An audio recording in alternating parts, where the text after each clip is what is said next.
Have you ever wondered how astronomers learn about distant galaxies or know what happened in the very early universe? My name is Jehan Kartaltepe, and I'm a professor at the Rochester Institute of Technology. My team and I are here to help you gain a better understanding of the goals of Redshift Wrangler and the mission you're about to undertake. Let's start off by talking about light and how important it is for this project. Take it away, Sadie. To answer questions about galaxies in the early universe, we use the only tool in our astronomy toolbox: light. We can actually learn a lot just by looking at the light an object gives off. Another word astronomers use for light is the electromagnetic spectrum, or the range of wavelengths and energies that light can give off that we can learn more from. You might be familiar with the range of visible light, otherwise known as the rainbow, but there are actually a lot of different kinds of light we might want to spread out into a spectrum to learn more from.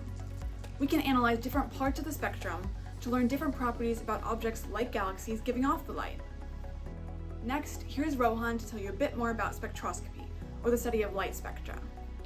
Spectroscopy is a study of all things light, just a step in understanding the interaction between light and matter. When light enters a spectrograph, it is split into its various components, or wavelengths, which when focused on a detector, give us a spectrum. So to recap, while the image shows the bigger picture of an object, the spectrum reveals its finer details.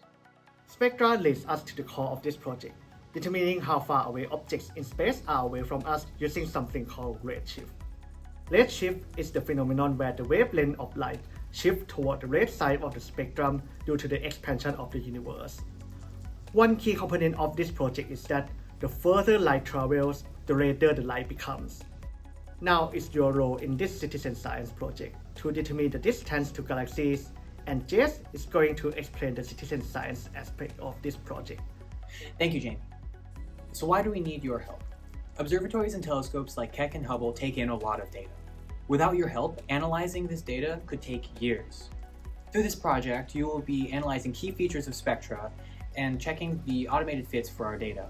And my friend Ash will tell you how it works. These measurements will be key to determining the redshift of galaxies, which is crucial for placing them on a cosmic timeline.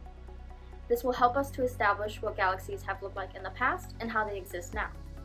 Your measurements will also help us to understand the conditions present in galaxies of the early universe, such as their chemical compositions and the presence of growing supermassive black holes. Thank you, Ash.